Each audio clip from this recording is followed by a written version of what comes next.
دوستانو زیاتره کسانو په یو نمبر باندې دوه ایډیانې جوړ کړي وي یا درې ایډیانې جوړ کړي وي یا څلور ایډیانې جوړ کړي وي. نو بس د کله هغه اول ایډي خلاصوي هغه اورجنل ایډي خلاصوي نو هغه ایډي ته نه خلاصيږي ځکه دی په یو نمبر باندې ډیر ایډیانې جوړ کړي وي. یا دوستانو د زیاتره کسانو سر نه په خلاصيږي کله چې د نمبر په ذریعه سره خپل ایډي خلاصوي نو لدی چې په غلطي باندې په هغه نمبر باندې بل نوې ایډي جوړه سي. نو بس د کله خپل ایډي خلاصوي دوستانو نو دی ته خپل ایډي نه خلاصيږي دی ته هغه نوې ایډي خلاص سي. نو دوستانو دغه مسله نن سبا له بیخي زیاتو کسانو سره ستا د ډیرو کسانو دوستانو په نمبر باندې دوه ایډیانې جوړې شوي یا په کسته جوړې کړې وي یا په غلطۍ کې ځینې جوړې شوي وي نو بیا دې ته هغه زړه ایډي نه خلاصېږي. نو په دې ویډیو کې دوستانو زه تاسو ته طریقه درښیم د دې طریقې په ذریعه سره به تاسو په ډېرې اسانۍ سره وکولی سئ چې د خپلې خوښې ایډي خلاصه کړئ. نو ډېر ضروري طریقه ده دوستانو ویډیو له خپل دوستانو سره خامخا شیر کړئ تر څو هغه هم له دغې طریقې چې فایده واخلي. نو زه د ویډیو په طرف ویډیو شروع کوم. نو ګور دوستانو کله چې تاسو په خپل موبایل کې هغه زړه فیسبوک ایډي خلاصوئ کله چې تاسو خپل موبایل نمبر او پاسورډ ورکړئ او بیا په لوګین بټن باندې کلیک وکړئ نو تاسو ته نوې ایډي خلاص هغه زړه ایډي تاسو ته نه خلاصيږي ځکه تاسو په دغه نمبر باندې ډېرې ایډیانې جوړې کړې وي. نو په دغه ویډیو کې دوستانو زه تاسو ته ډېره اسانه طریقه درښیم د دغه طریقې په ذریعه سره به تاسو په ډېرې اسانۍ سره وکولی سئ د خپلې خوښې ایډي خلاصه کړئ.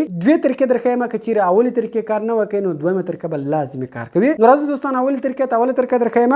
نو اوله طریقه دا دوستانو تاسو به سمپل د خپل ملګري موبایل در واخلئ د خپل ملګري په موبایل کې به فیسبوک خلاص کړئ د هغه په فیسبوک ایډي کې به دوستانو تاسو خپل اکاونټ راواړوئ. کله چې تاسو د هغه په ایډي کې خپل اکاونټ راواړوئ په دغه سایډ کې درې ډاټ اپشن ده په دغه درې ډاټ اپشن باندې تاسو کلیک وکړئ لاندې به تاسو ته لینک درکوي نو سمپل دا د خپل پروفایل لینک به تاسو کاپي کړئ دغه کاپي لینک بټن باندې به تاسو کلیک وکړئ دوستانو د خپل پروفایل لینک به کاپي کړئ بیا خپل ځان ته په واتس اپ باندې درولېږئ یا دغه لینک تاسو یاد وساتئ دوستانو. کله دوستانو دغه لینک تاسو خپل ځان ته په واتس اپ باندې درولېږئ بیا به سمپل دوستانو تاسو په خپل موبایل کې فیسبوک خلاص کړئ. کله تاسو په خپل موبایل کې فیسبوک خلاص کړئ نو دلته به دوستانو تاسو دغه نمبر په ځای کې هغه لینک پیسټ کړئ. کله تاسو هغه لینک پیسټ کړئ دا نور خط به دوستانو تاسو میټاو کړئ صرف هغه نمبر پرېږدئ دا خط په ګوره ټول دوستانو تاسو میټاو کړئ صرف به تاسو هغه ایډي نمبر پرېږدئ او دلته به دوستانو سمپل تاسو د خپل ایډي پاسورډ کې وي په لوګین بټن باندې به تاسو کلیک وکړئ. کله چې دوستانو تاسو په لوګین بټن باندې کلیک وکړئ تاسو ته به دوستانو نوې ایډیانې نه خلاصېږي د کومې ایډي لینک تاسو کاپي کړی و دغه ایډي نمبر چې تاسو راخستی و نو تاسو ته به خاص هغه ایډي خلاص شي. که چیرې بیا هم تاسو ته هغه ایډي